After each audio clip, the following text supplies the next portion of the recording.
하늘을 달리다. 오늘은 연일 기체 개발과 사업 성과를 발표하고 있는 아처의 현황에 대해 살펴보도록 하겠습니다.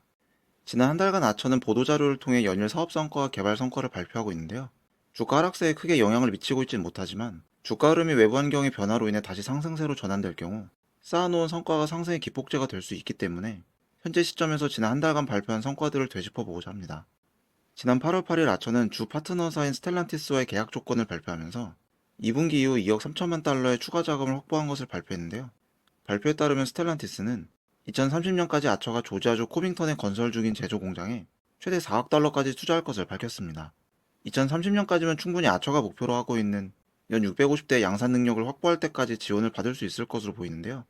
물론 이 계약 과정에서 성과가 발생할 때마다 스텔란티스의 성과 어런트를 지분 발행 형식으로 지불하는 것으로 보이기 때문에 이 시점에선 주가에 악영향을 끼칠 수 있을 것 같습니다.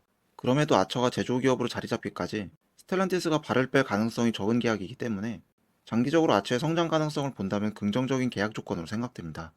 같은 날인 8월 8일엔 미국 로스앤젤레스의 UAM 운영 계획을 발표했습니다. 지난 6월 20일 샌프란시스코 5개 거점 계획과 이어지는 미서부 UAM 네트워크 개발 계획의 일환인데요. 로스앤젤레스 국제공항, 남부 캘리포니아 대학교, 산타모니카 등 8개 거점의 버티포트를 건설해서 교통난이 심한 것으로 유명한 로스앤젤레스를 2026년부터 UAM으로 대체하겠다는 계획입니다. 2025년 기체 개발이 마무리되면 미서부 주요 도시에서 바로 운행을 준비하려는 모습인데요. LA의 경우 2028년 올림픽이 열리는 도시이기 때문에 그 전인 2026년부터 운행을 시작한다면 이번 파리 올림픽에서 볼로콥터가 아쉽게 선보이지 못한 모습을 LA에선 제대로 보여주지 않을까 기대가 됩니다. 8월 13일엔 퓨처 플라이트 글로벌이라는 업체에 최대 116대의 미드나잇 기체를 판매하는 MOU 체결 소식을 전했는데요. 판매 규모가 5억 8천만 달러에 상당한 것으로 이 계약을 포함해 지금까지 아처의 예상 주문액은 60억 달러에 이른다고 밝혔습니다. 퓨처 플라이트 글로벌은 항공기 관리, 전세 서비스 등 항공 서비스 사업을 하는 타이탄 에비에이션의 자회사 격인 업체로 UAM 같은 첨단 항공 산업의 서비스 운영을 하기 위해 준비 중인 업체입니다. 타이탄 에비에이션이 두바이에서 설립된 업체이기 때문에 최근 아랍에이트 연합에서 전폭적으로 UAM 산업에 투자를 아끼지 않는 것과 궤를 같이 한다고 볼 수 있을 것 같습니다. 기체 판매 후 관리는 아처가 받고 그 외 서비스 운영은 FFG를 통해서 하는 모양새인데요. 아처가 지금까지 계약한 총 주문액이 60억 달러 정도라면 아직 양산도 하지 않은 기업이 무려 8조 원이나 되는 엄청난 선주문을 받은 셈인데 앞으로의 관건은 온전한 기체를 양산해서 선주문 물량을 소화할 수 있을 것인지가 핵심이 될 것으로 보입니다. 그리고 여기서 알 수 있는 사실은 어느 정도 기체의 초기 단가가 정해졌고 UAM이란 산업의 볼륨이 결코 작지 않다는 점인데요. 조비보다 후발주자로 평가받는 아처가 선주문만 8조 원을 따냈다면 조비 같은 선도 업체는 얼마나 볼륨을 확장시킬 수 있을지 긍정적으로 보게 되는 것 같습니다. 수요는 충분하고 그렇다면 핵심 키는 기체의 개발 현황일 텐데요. 9월 3일 아처는 올해 현재까지 402회의 시험 비행을 완료했다고 발표했으며 이 기록은 올해 목표한 400회의 시험 비행을 4개월 앞당겨 달성한 기록이라고 밝혔습니다.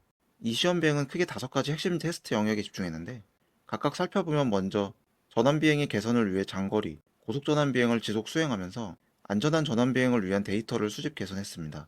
여기서 전환 비행은 헬리콥터처럼 수직으로 이륙한 후 앞으로 가속하거나 수직으로 착륙할 때 전환하는 비행을 말하는데요. 높은 기술력을 요하는 만큼 많은 시험 비행을 통해 계속해서 테스트하고 있는 것으로 보입니다. 두 번째는 기체 내구성 테스트입니다.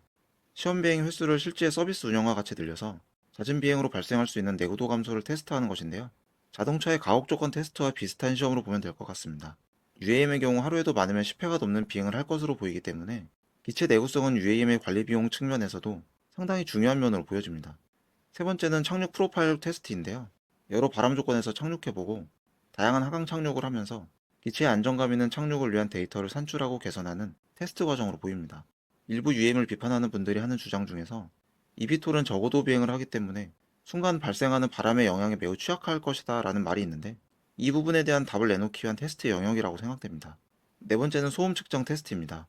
기체의 소음 특성을 평가하고 개선하기 위한 테스트인데요. 이 소음 부분 역시 도시방공을 우려하는 사람들에게 많이 지적받는 부분으로 특히 조비의 파일럿 기체에 비해 아처가 많이 취약한 부분인데 많은 시험 비행을 통해 반드시 개선이 필요한 영역으로 보여집니다. 다섯 번째는 기체의 제어 법칙을 최적화하는 것입니다. 여기서 제어 법칙이란 기체가 비행을 안정적이고 정확하게 할 수 있도록 소프트웨어가 조종사의 조종을 어떻게 처리할지 정해놓는 규칙을 말합니다. 예를 들어 조종사가 조종관을 앞으로 밀면 기체가 내려가야 하는데 제어 법칙은 이때 항공기가 너무 급격히 내려가거나 너무 느리게 반응하지 않도록 컴퓨터가 적절하게 조정하는 방식을 정해줍니다. 즉 자동차로 봤을 때 ECU의 반응 조건을 세팅함으로써 운전감을 최적화하는 것으로 보면 될 것 같습니다. 이렇듯 아처는 FA 비행 시험에 앞서 자체적으로 많은 시험 비행을 통해 지속적으로 기체 개선을 진행하고 있고, 올해 말 완공 예정인 조지아주 제조 공장에서 내년 형식 인증 취득 후 실제 양산을 문제없이 진행한다면 비록 현재 주가 흐름이 좋진 않으나 반등 시점이 나올 수밖에 없지 않을까 예상됩니다. 앞으로도 조비와 함께 아처의 사업 성과에 대해서도 계속 모니터링 해보도록 하겠습니다. 오늘은 지난 한 달간 아처의 기체 개발 및 사업 성과에 대해 살펴보았습니다. 다음 시간에 다시 찾아뵙도록 하겠습니다. 감사합니다.